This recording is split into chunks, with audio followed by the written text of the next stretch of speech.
नमस्कार, good evening. मैं हूं खान गुप्ता। वही आईपीएल का कारवां आहिस्ता आहिस्ता आगे बढ़ रहा है और आज है दिल्ली कैपिटल्स बनाम राजस्थान रॉयल्स। अब दोनों टीमें बड़ी एक्साइटिंग हैं और दिल्ली ने तो पहले मैच में यह दिखाया था कि उनमें दम है। राजस्थान रॉयल्स, जिनका ये गुलाबी हेलमेट मेरे हाथ में है, इन्होंने पंजाब के खिलाफ लड़ाई तो खूब लड़ी। 221 रन चेस कर रहे थे, लेकिन आखिरी गेंद पर संजू सैमसन आउट हो गए। यानी कि आज राजस्थान के पास मौका है अपनी उस गेंदबाजी को सुधारने का। लेकिन यह मुकाबला खेला जाएगा वानखेड़े स्टेडियम में, मुंबई, जहां पर आमतौर पर रन बन रहे हैं। पिछले मैच में देखिए 221 रन बनाए थे पंजाब ने और 221 लगभग चेस कर दिए थे राजस्थान ने। वही दिल्ली ने पहला मैच चेन्नई को हराया था। आसानी से उन्होंने जो टारगेट मिला उसे चेस किया।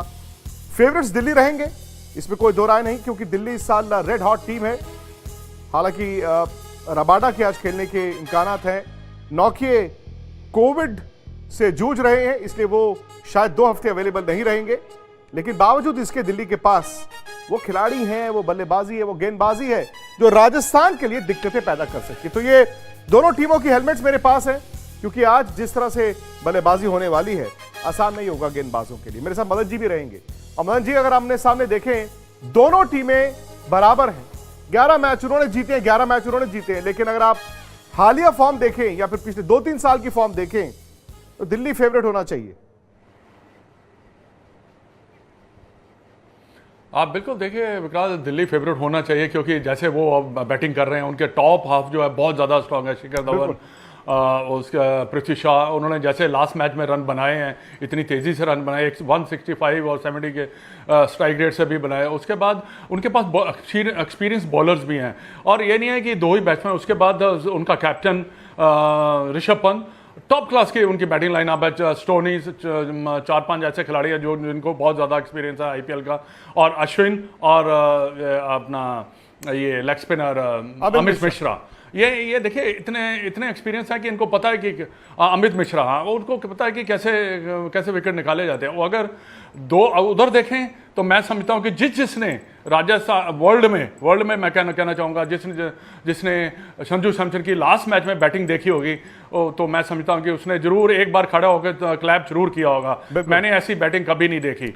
और बेन स्टोक्स के जाने से मैं समझता हूं कि उनको थोड़ी सी दिक्कतें जरूर आएगी, पर यह है कि जो बटलर को जो है वो कैरी करना पड़ेगा थोड़ा सा, जब वो ओपन करेंगे तो मैं समझता हूं कि एक अच्छा स्टार्ट देना और ये भी देखना होगा कि बेन स्टोक्स, पर दोनों एक्साइटिंग है। जी बिल्कुल, मैं वही कह रहा था मदन जी कि बेन स्टोक्स के ना होने से झटका तो है ही, क्योंकि जोफ्रा आर्चर पहले ही नहीं है और बेन स्टोक्स आपके बड़े खिलाड़ी हैं। लेकिन कभी कभी क्या होता है ना, मौका दूसरे को मिल जाता है। शायद डेविड मिलर खेले या लिविंगस्टोन को खिला सकते हैं, दोनों में से एक को आज टीम में जगह मिलेगी। लेकिन अगर आप दिल्ली की बात करें, अगेन राजस्थान और Delhi, nothing much to choose between the two वाली बात है।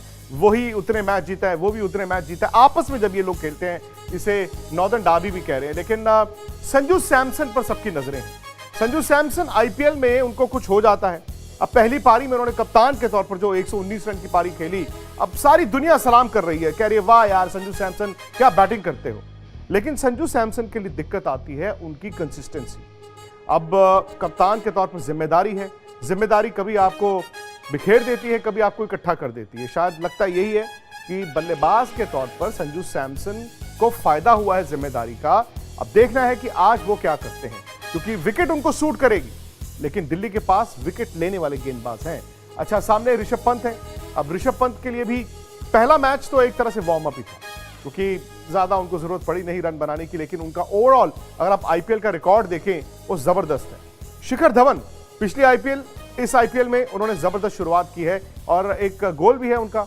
भारत की T20 टीम 11 में जगह बनानी है अगर इस साल वर्ल्ड कप खेलना है, तो फिर रन बने और रनों के अंदाज पे बड़ा कुछ निर्भर करता है। साथ ही साथ उनके दूसरे सलामी जोड़ीदार पृथ्वी शॉ ने जिस तरह से उस दिन बैटिंग की थी, दोनों ने, शिखर धवन ने, पृथ्वी शॉ ने, चेन्नई के खिलाफ, दोनों ने ये तो जाहिर कर दिया कि दिल्ली इसी तरह से खेलेगा। अब सवाल यही है मदन जी कि दिल्ली इसी तरह से ही खेलता रहेगा या फिर आपके पास प्लान बी भी होनी चाहिए? नहीं, देखिए प्लान बी तो होना ही चाहिए, ऐसी बात नहीं है, और पर खेलेगा ऐसे ही, क्योंकि देखिए जब दिल्ली को एडवांटेज क्या होगा, जब उनके जो बॉलर्स हैं रबाडा और नॉर्जी, जब नॉर्जी आ जाएंगे तो उनको काफ़ी ज़्यादा एडवांटेज मिलेगा उसमें। तो ये एक दिल्ली के लिए रहेगा एक, अगर उनकी टीम देखिए बड़ी बैलेंस है दिल्ली की टीम, और जैसे उन्होंने चेज किया है बहुत बेहतरीन उन्होंने चेज किया है। पर ये है कि इस टीम या दोनों टीमों में काफी ज्यादा अच्छे जो है यंगस्टर खेल रहे हैं। आप और किसको जो जिता आपने रहे हैं? संजू सैमसन की बात की है, मैं आप जिता किसको रहे हैं? आज मैं जाता दिल्ली को रहा हूं मैं, क्योंकि दिल्ली जो है मैं समझता हूँ काफी स्ट्रांग टीम है और उनके पास एक्सपीरियंस भी काफ़ी ज़्यादा है। बॉलिंग में जो आप बॉलिंग की बात कर रहे हैं, मैं समझता कि बॉलिंग में ज़्यादा एक्सपीरियंस जो है दिल्ली के पास है। तो मैं कल भी जो आरसीबी थी, कल भी आरसीबी ने मैच जीता, पर आज दिल्ली को मैं सपोर्ट कर रहा हूँ। आपका 100% रिकॉर्ड चल रहा है और आपने आरसीबी की बात करी दी है, तो लगता भी है कि 2 आईपीएल हो रहे हैं, एक हो रहे हैं मुंबई में, एक है चेन्नई में। हो रहे हैं 2 जगह, लेकिन चेन्नई में 150 रन डिफेंड हो जाते हैं, मुंबई में 221 रन भी सेफ नहीं थे। लेकिन कल की जीत जो मिली है बैंगलोर को, ये तो कप्तान के तौर पर शाहबाज को इस्तेमाल करना, मैक्सवेल को इस्तेमाल करना, विराट को क्रेडिट जाता है। लेकिन हैदराबाद अपने आप को कोसेगा, हैदराबाद दूसरी बार अपने आप को कोसेगा, क्योंकि जो उनका भारत का मिडिल ऑर्डर है उसने ये बार बार साबित किया है कि वो बड़ा मैच नहीं जिता पाएंगे। भले वो रन बना दें, लेकिन बड़ा मैच लाइन के पार अपनी टीम को नहीं लगा सकते। लेकिन समझ ये भी नहीं आता कि हैदराबाद कर क्या रहा है। हैदराबाद चेन्नई की विकेट पे जो स्लगिश है, जहां पर स्ट्रोक प्लेयर्स के रन नहीं आते, केन विलियमसन को क्यों नहीं खिलाता। कल के मैच में भी देखें, मैक्सवेल ने, विराट कोहली ने रन बनाए, और मैक्सवेल की तारीफ क्योंकि उन्होंने अपने अंदाज में रन नहीं बनाए, उन्होंने संभल कर रन बनाए, 149 तक ले गए। एक वक्त जब डेविड वार्नर और मनीष पांडे की पार्टनरशिप चल रही थी तो भाई आसान ही जीत चल रही थी हैदराबाद की। लेकिन शाहबाज अहमद का वो एक ओवर जहां उन्होंने 3 विकेटें ली, बेयरस्टो, उसके बाद मनीष पांडे ने अपना विकेट फेंका, अब्दुल समाद आउट हुए, हैदराबाद उस दबाव को झेल नहीं पाया। आखिरी ओवर तक जब राशिद खान बैटिंग कर रहे थे, तब भी एक हल्की सी उम्मीद थी कि शायद हैदराबाद इस मैच को जीते, लेकिन ऐसा नहीं हुआ। तो बैंगलोर दोनों मैच जीत गया है, और अगर दिल्ली आज जीतता है तो वो भी अपने दोनों मैच जीत जाएगा।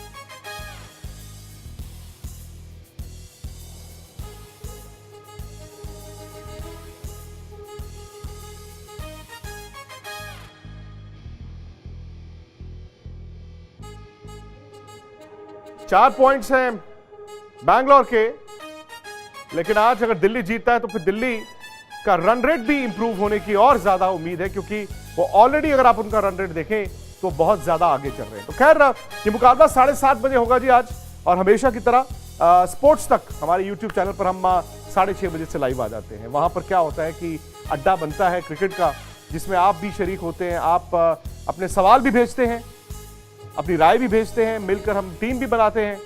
6:30 बजे से लाइव होंगे हम YouTube चैनल स्पोर्ट्स तक पर। रात 9 बजे जो मिड इनिंग शो है वो भी लाइव वहीं पर होता है, और रात को जब मैच खत्म होगा वो भी स्पोर्ट्स तक पर होगा। और अगर अभी तक आपने स्पोर्ट्स तक को नहीं किया सब्सक्राइब, तो फटाफट से YouTube पर जाएं, सब्सक्राइब कर लीजिए। बस थोड़ी देर बाद वहां पर होगा क्वेश्चन आंसर सेशन। नमस्कार, मैं हूं अंजना ओम कश्यप। हमें उम्मीद है ये वीडियो आपको पसंद आया होगा। लेटेस्ट खबरों के लिए यूं ही देखते रहिए आज तक, और इस वीडियो के पसंद आने पर लाइक, शेयर एंड सब्सक्राइब करना ना भूलें।